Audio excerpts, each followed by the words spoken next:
Pete Nako sat down with Paul Feinbaum, and they had a really interesting discussion about the hype for Arch Manning and the future for him. And Paul Feinbaum made an interesting comparison of the hype of Tim Tebow to what Arch Manning is dealing with right now.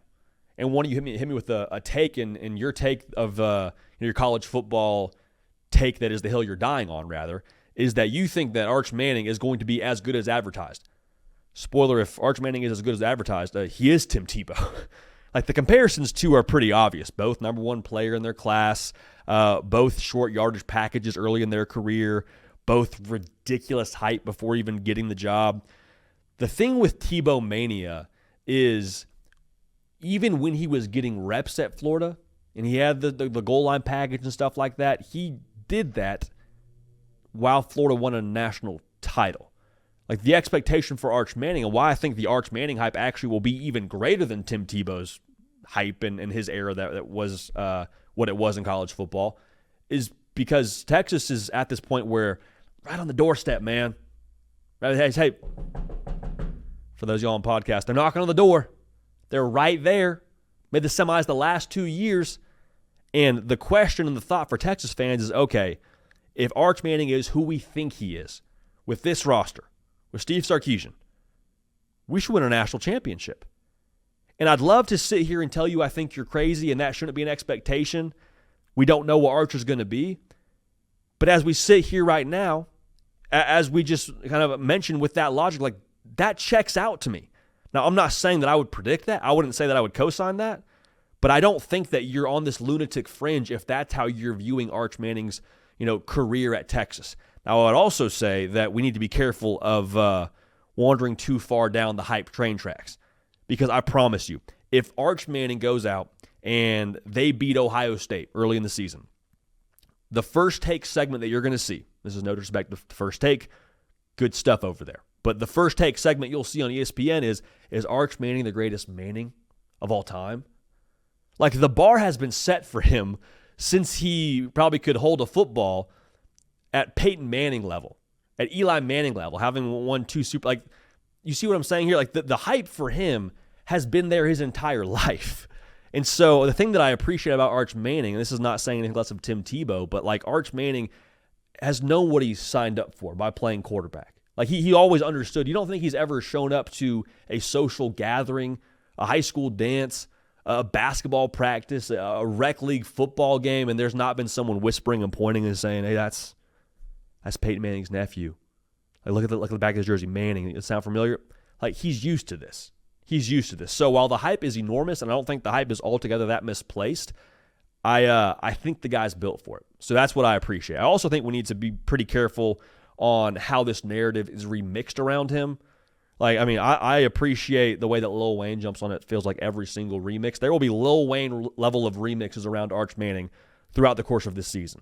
So I would say to you, whether you're a Texas fan or whether you're a college football fan, let's stay the course. Let's stay the course. Not everything needs to have a take. Marcus Aurelius essentially said that. One of the greatest gifts in life is having no opinion. I'm paraphrasing, but that's what he said. Let's be okay with having no opinion on Arch Manning for the better part of the first few games of his college career. Now, I'm not saying we can't evaluate it and have an emotional response in real time. I mean, by the grace of God, that's what we're paid to do on this show, but we're not going to have definitive takes on Arch Manning's legacy and his career because it's just that's stupid. Can we just let the plot play out for once in our life? Can we just let this guy get a few reps at quarterback and let him start a few games? I know the answer is no, but I'm just asking all of us here to try and, as best we can, keep our head on straight just a little bit as this Arch Manning story arc progresses. And I say that while also just having told you, if you're a Texas fan and your expectation is Arch Manning take us to a national title, that's not unreasonable. It's not unreasonable because of who Arch Manning is. A lot of that isn't unreasonable because of where the roster's at. And that's kind of the funny part about Tebow and Arch Manning as you compare the two careers. We're actually, I think, when all the dust settles on this, going to be able to, it feels bizarre to say, but we're going to actually be able to, I think, compare them in pretty decent context. Different eras, totally get that. The expanded playoff versus the BCS era, totally different. But, like, Texas isn't at this point where they're fighting to win 8 games anymore. Like, Texas should probably compete for a national title next year. Whether Quinn Ewers came back or not, like the roster's in that kind of a spot. And so as we look at the two careers side by side, you're going to be able to at least have a discussion with your buddy when y'all are chopping it up at your favorite barbecue joint or wherever. So here's some truths to kind of anchor us a little bit here as we're having this discussion about a guy that hasn't actually been officially handed the keys. I say officially handed the keys in the sense that he hasn't actually started game one just yet for Texas. I mean, everybody, even Steve Sarkisian is saying he's going to be the guy. But the February truths here are that Arch, I believe, again, I've said this before, he is a better fit for the offense than what you had a year ago. Not dunking on Quinn Ewers, but the mobility of Arch Manning to go with the running back room, to go with what you're trying to replace at wide receiver, to how I think Texas is going to be able to play with that defense, how good they are, and trying to complement them with what Arch Manning does on offense. I think he's a better fit in that regard. Cato made a great point. We're chopping it up before this show. When was the last time that Sark had like a dual threat guy at quarterback? Cato said Jake Locker. I don't know if he's all that incorrect with what he was at Washington. I do know this, though. Steve Sarkisian having more weapons in his offense, having another guy that can hurt you, now at quarterback, like that is going to be a good thing. There's no way that's ever a net negative. So that's another truth. The roster is at a point where you are able to, like I just mentioned, have enough around Arch Manning to where you don't need to lean on him 110%. It will not be the Arch Manning show, I don't anticipate at least, from the jump in Austin. And if it is, that should tell you everything you need to know about how good Arch Manning is and how good Steve Sarkisian believes he is. I said we don't have to have a take, but here's my take on this.